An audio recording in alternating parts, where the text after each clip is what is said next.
Electric potential due to electric dipole. क्या चीज था? Electric potential due to electric dipole. Start कर दिए। देखिए बहुत ही ज्यादा इंपॉर्टेंट क्वेश्चन है यह 5 नंबर के लिए। किसी विद्युत द्विध्रुव के कारण, किसी विद्युत द्विध्रुव के कारण विद्युत विभव,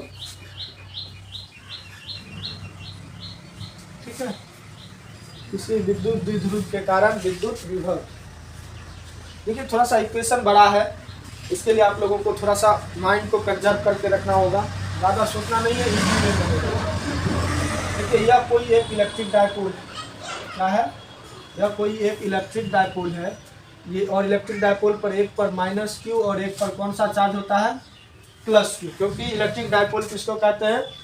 समान परिमाण एवं विपरीत प्रकृति के आवेश यदि काफ़ी कम दूरी पर अवस्थित हो तो उस निकाय को क्या कहते हैं? विद्युत द्विध्रुव कहते हैं।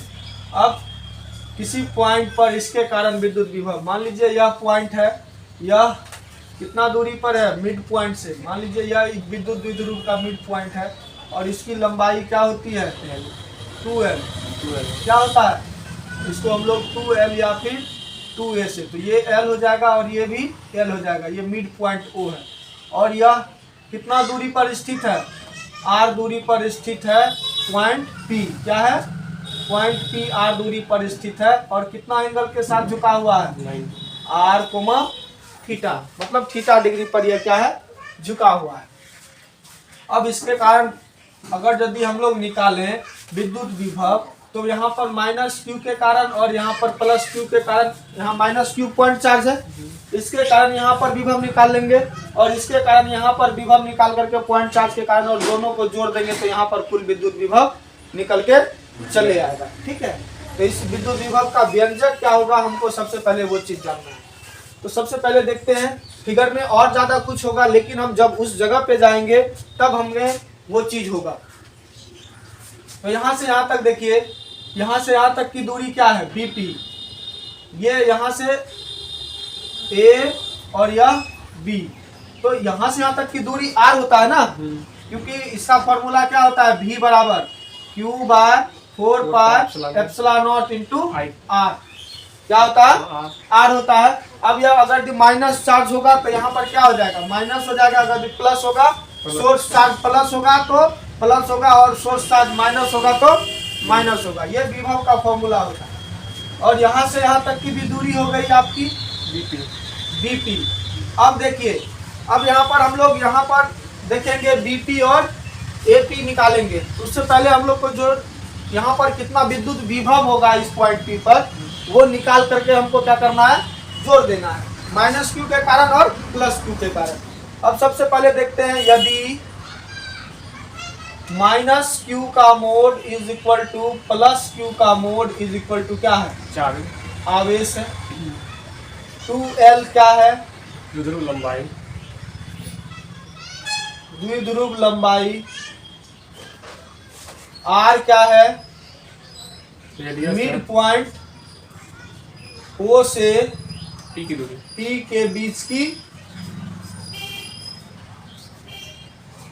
क्या है? दूरी है।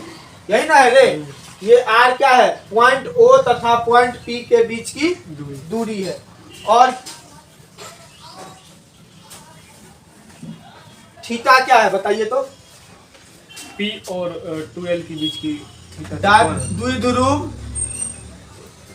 द्विध्रुव तथा P के बीच का कोण है। यही ना है? तब देखिए, तब यहाँ पर क्या होगा? अब बताइए किसके कारण देखेंगे?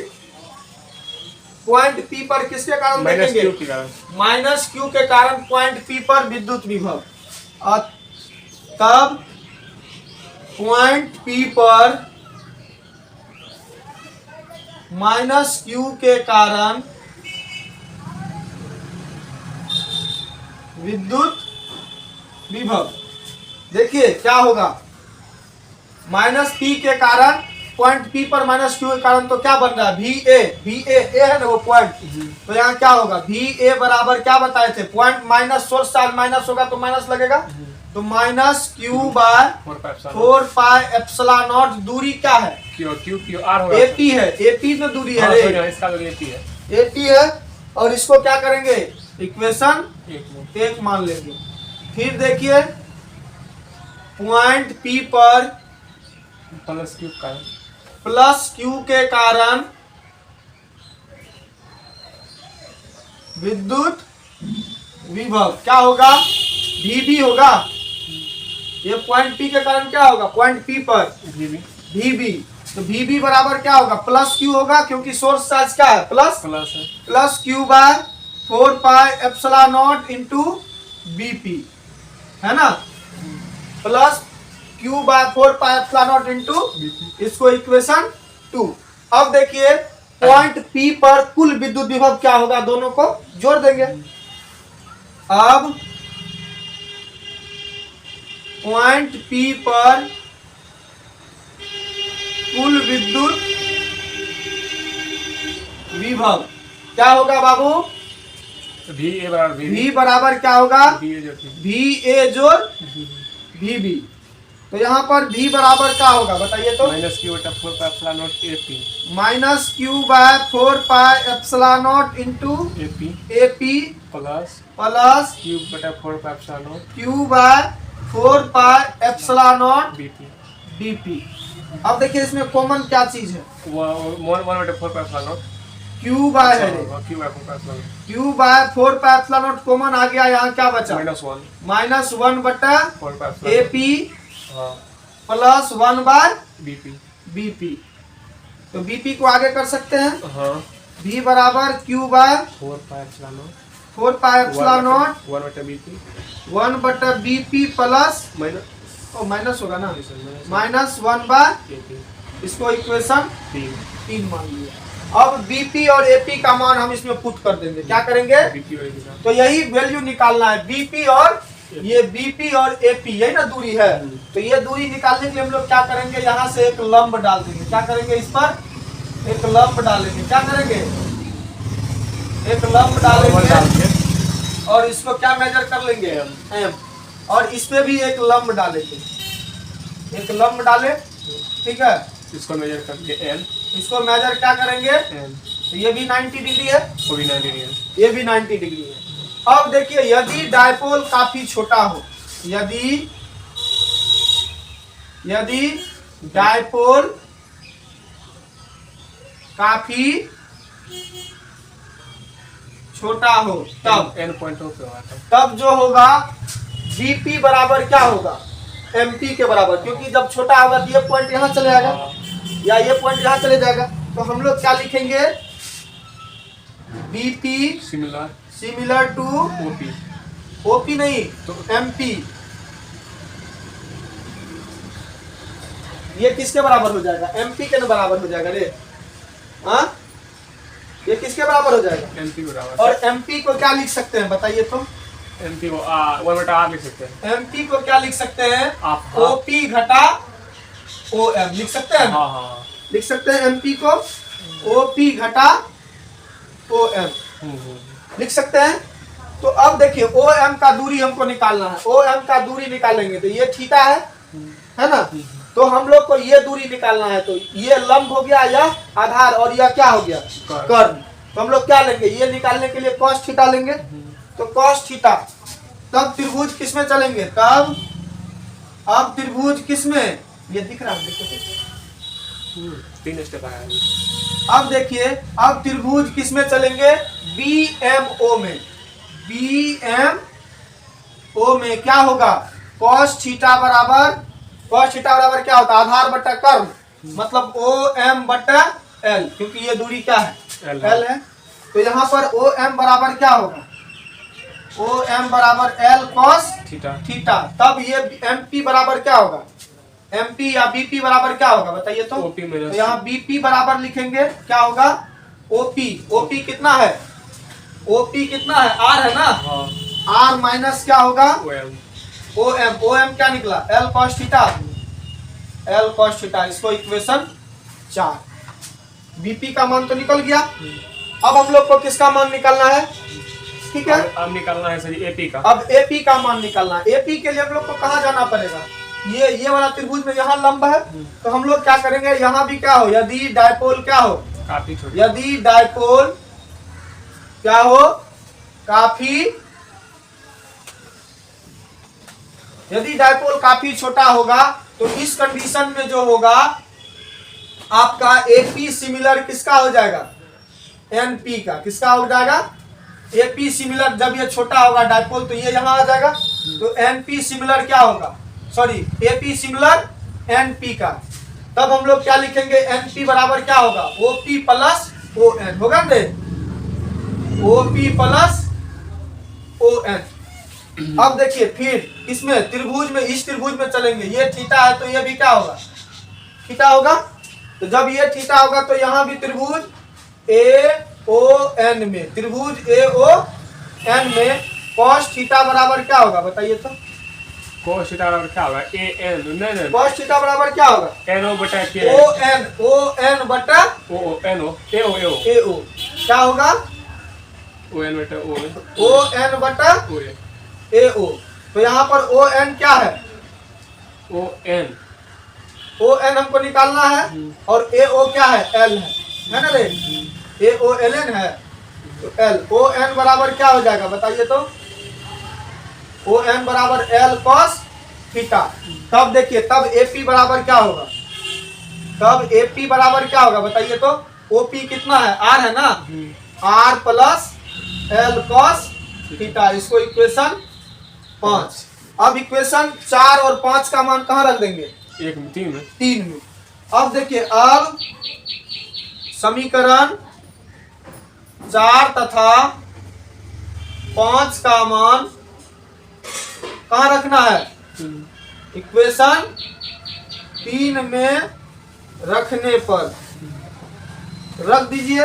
तो यहाँ पर v बराबर क्या है, बताइए तो, q bye 4 pi epsilon naught, और bp का मान कितना है, 1 बाय bp कितना है, देखिए तो, r minus l cos theta, r minus l cos theta minus, उसका माइनस है ना, ap का मान क्या है, 1 बटा r प्लस एल कॉस, यही है ना। अब दोनों का LCM, a plus b into a minus b क्या होता है, ए स्क्वायर प्लस बी, दोनों का एलसीएम लेंगे तो क्या होगा, r minus l cos theta into r plus l cos theta.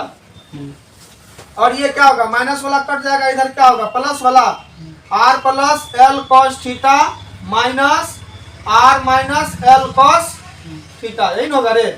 Minus से गुणा करेंगे। अब देखिए, ये a plus b into a minus b, तो क्या होता है, ए माइनस बी का whole square, a square minus b square. हाँ, तो ये हो जाएगा, ऊपर में कीजिए तो r plus l cos theta, ये क्या होगा, minus r plus l cos theta, theta बट्टा क्या होगा, a square plus b square, r square minus l square cos square theta होगा ना। A square minus b square यही होता है रे। तो दोनों पर स्क्वायर, एल पर l square, l cos square करेंगे तो एलो पे स्क्वायर होगा और कॉस पे भी स्क्वायर होगा, तो आर आर कैंसिल हो गया। क्या बचा, v बराबर q bye 4 pi epsilon naught l l, तो क्या हो जाएगा 2l कॉस थीटा होगा, बट्टा क्या होगा, r square minus l square cos square theta.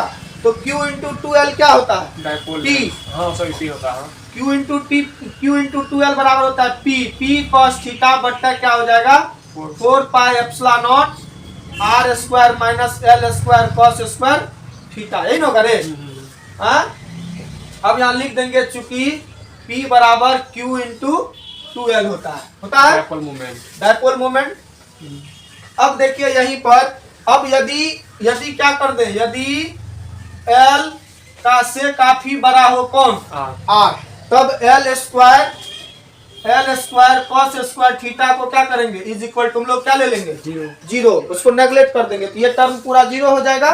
तो यहाँ पर v बराबर क्या हो जाएगा, बताइए तो, v बराबर cos theta, p cos theta बट्टा 4 pi epsilon naught r square r square. ये आ गया पॉइंट पी पर का विद्युत विभव। मतलब पॉइंट पी पर कितना विद्युत विभव आएगा ये हम लोग निकाल के आपको दे दिए। अगर यदि यह पॉइंट पी पॉइंट कहाँ होता, एक्सियल पोजीशन पर, यहीं पर एनालिसिस कर लेते हैं। यदि पॉइंट पी एक्सियल होता सर तो कोई थीटा तो थीटा क्या हो जाता, जीरो। तो कॉस जीरो का मान क्या होता है, एक। तो यहाँ पर v बराबर क्या होता है, कॉस p गुना 1/4 pi epsilon naught r square. तो यहाँ पर v बराबर क्या आ जाता है एक्सियल पोजीशन पर, p p/4 pi epsilon not into r square. ठीक है, यह एक्सियल पोजीशन पर होता। वही अगर यदि सीधा लंबवत हो जाता क्या हो जाता, 90 डिग्री होता था, 90 डिग्री। यदि पॉइंट P क्या हो, इक्वेटोरियल हो, मतलब निरक्षीय हो। जब निरक्षीय होगा तो क्या होगा, 0 1 होगा। थीटा बराबर क्या होगा 90। तो v बराबर यहाँ cos 90 का मान क्या होता है, v बराबर p गुना 0/4 pi epsilon not into r square. यहाँ लिख देंगे cos 90 बराबर क्या होता है 0। यहाँ पर cos 0 बराबर 1 होता है। तो ये टर्म क्या बन जाएगा, 0। मतलब इक्वेटोरियल पोजीशन पर विभव क्या होता है, शून्य होता है। क्योंकि एक माइनस होता है और एक प्लस, और दूरी क्या हो जाएगा, समान हो जाएगा। सब कुछ समान तो वो घट के क्या हो जाएगा, 0। इस तरह से यह 5 नंबर का क्वेश्चन आप लोग के एग्जाम में बहुत ही ज्यादा इंपॉर्टेंट है, और इस तरह के वीडियो आप लोग को जरूर मिलेंगे। अगर यदि आप हमारे चैनल को सब्सक्राइब नहीं किए हैं तो सब्सक्राइब करें और इसको अच्छे तरीके से रिवाइज करें, और यह एग्जाम के लिए बहुत ही ज्यादा इंपॉर्टेंट है।